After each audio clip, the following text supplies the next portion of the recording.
Welcome back. Today we're diving deep into the story of Bass Reeves.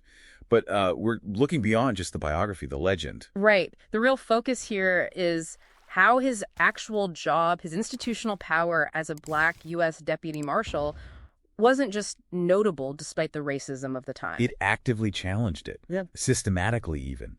Defeated the ideology of white supremacy on the ground in the post-Civil War West. Exactly. And to really get that, you need the setting. Think Indian Territory around 1875. Okay. It's huge, 75,000 square miles, and, well, pretty lawless. You've got thousands of fugitives hiding out, gunslingers, swindlers, murderers. A real mess. A real mess. And the person tasked with bringing some kind of order is federal judge Isaac C. Parker, working out of Fort Smith, Arkansas. He desperately needed effective agents, people who could actually operate out there. And one of his most crucial agents, maybe the most relied upon, was Bass Reeves, a man born into slavery in 1838. Which is just astonishing when you think about the context. He becomes one of the very first Black U.S. deputy marshals west of the Mississippi. Right. A Black man carrying a federal badge with the legal right to arrest white citizens. This is at a time when laws were explicitly designed to prevent exactly that. It completely inverts the power dynamic. His very existence in that role was a structural challenge to the racial hierarchy. So how did that even happen? What allowed for this anomaly? It hinges on a specific legal situation in the Indian Territory.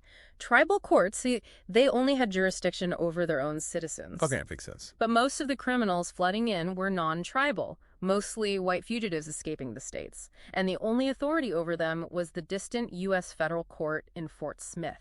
Ah, so there's a gap.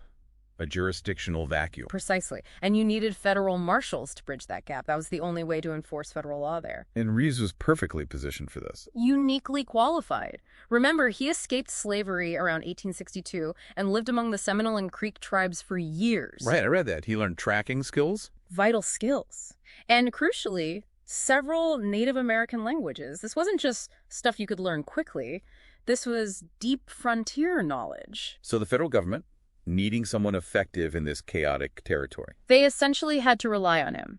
Competence became the deciding factor, overriding race out of sheer necessity. It's the power of necessity forcing a change. Absolutely. And his commission, his badge, wasn't just symbolic. It gave him the legal power to command posses to track, hunt down, and arrest white men.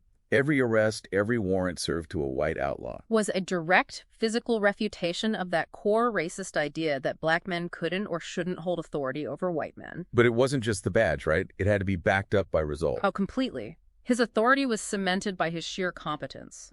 This wasn't just about necessity. He was objectively good at his job. Maybe the best. The numbers are pretty staggering. Over 35 years. The records credit him with somewhere between 3,000 and 4,000 arrests. 3,000 to 4,000. That kind of quantifiable success flies in the face of racist stereotypes about incompetence. And it wasn't just about numbers, but how he did it. His methods were quite sophisticated. Yeah, his tactical brilliance is legendary. He was a master of disguise. He'd go undercover as an outlaw, a preacher, sometimes just a dirt-poor farmer asking for food. Using their own prejudices against them. Exactly. He played on the low expectations white outlaws would have had for a Black man, let alone a lawman. It showed his intellectual superiority time and again. That kind of skill must have earned some grudging respect, even from the people he was hunting. There's evidence of that. The famous story about Jim Webb, right? A dangerous outlaw Reeves had to shoot. Yeah. As Webb lay dying, he reportedly told Reeves he was a brave man and insisted Reeves take his revolver. That's not respect freely given. That's respect commanded by undeniable ability and courage. Wow. Okay, so we see the structural challenge, the proof of competence. Yeah. What about integrity? That was another racist trope, wasn't it?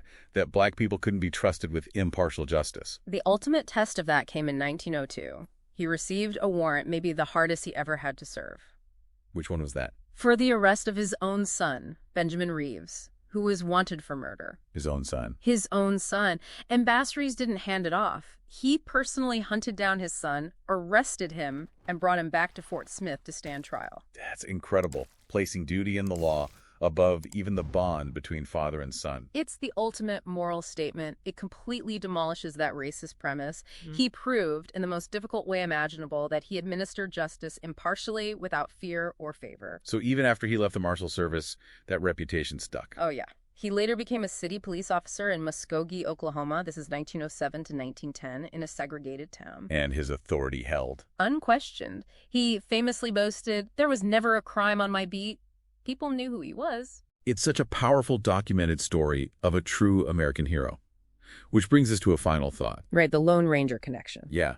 For years, historians have speculated with some pretty compelling arguments that Bass Reeves was the real inspiration for the fictional Lone Ranger. A black man as the basis for arguably the most iconic white frontier hero.